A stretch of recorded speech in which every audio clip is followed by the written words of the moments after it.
G'day folks, welcome to the channel and welcome to this video on Rogaining. There's some information there, but essentially Rogaining is a long distance cross-country navigation event similar to orienteering, and it was actually properly a sport in 1976 in Australia, which was coincidentally the year I was born. And it's my sport really. I absolutely love it. So the best way I can show you how much fun it can be is to actually go out on an event. So here we are at one in North Queensland, Australia. We've arrived on a Sunday. Here's the registration and the briefing for that event. And then we've got our maps out and looking at the route that we might take. We're going to talk more about this as we go on, but planning is a very important part of any Rogaining event. The success of your day will actually depend on it. So the more time you spend actually looking at the route and looking at where you're going to go, the better a day you're going to have there. And here's our route plan, so giving it to the event organisers, showing our intended plan so that if we don't return, they've got some idea at least where to start looking. That looks like a good plan for about 3 or 4 hours out there. And here's the actual map for the event itself. So we've got topographic map, 1:15,000 scale, 10-metre contour interval. If we look at the bottom right hand corner, there's a red and white symbol. That's the start and finish area, or called the hash house, where food is given afterwards. We've got a range of checkpoints there from in the tens. So if there's a 1 in front of it, like in a 10 or an 11, they're worth 10 points. If there's a 2 in front of it, they're worth 20 points, up to number 106 worth 100 points there. And we now move on to the start line, and there's a bit of a briefing where safety bearings and other things are talked about, and one final chance to look at the map and work out where the first couple of checkpoints are, or at least the first one where you're heading to. This particular event we had to cross a major highway before we started, and we did that together as a group, which is a little rare, but obviously the safest way to do it. So we were walking out, not quite started yet, across the Kennedy Highway 1 around Australia, and then we're off up into the bush, and you can see a nice group there, about 40 or 50 people, heading up a bit of a hill to start, which is always brutal, and then we come down into the forest and find our first checkpoint. We started the event, but I thought I'd just explain a little about what we're up to.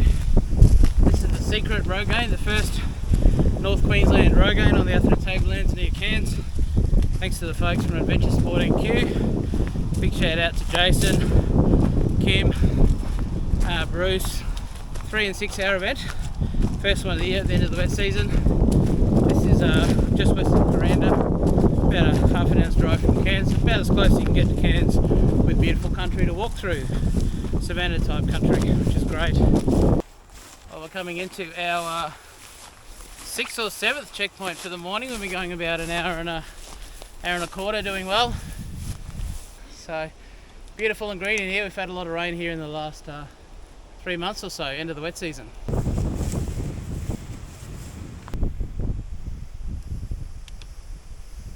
Into the biggest checkpoint of the day now, which is our number 106, which is a 100-pointer, and the clue is cycad grove. These are I call them zamia palms. I think that's the type they are, but quite ancient plants. We get to cruise on through, follow Janet through the jungle. Looking for the dinosaurs. Yeah, absolutely, the dinosaurs. Talking about us, or oh no, the dinosaurs. I know what you mean. Dinosaur plant. Here we are. This is worth 100 points, which is definitely worth our while. 106. Nice. Right, getting a little weary now. We've just done almost 10 k's. About 2.5 to go. 4 more checkpoints though to make it worthwhile. Making our way up a 100-metre hill to get to a 40-pointer, which would be nice to keep ticking them off. Beautiful grass trees, Xanthorrhoea australis around here. Nice little rain shower there to cool things down, wet things off a little bit.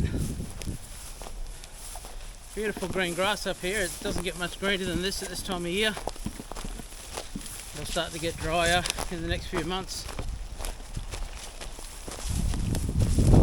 So the guys who did this event have spent a lot of trouble on the map, and they've actually GPS'd hand and walked sort of walked in a lot of the actual tracks, and even these little tracks like we just come out on here are not normally marked on a topographic map, but they've actually traversed all of these by foot and actually put them in the map after, which is great. So we can use all of these to make our way around.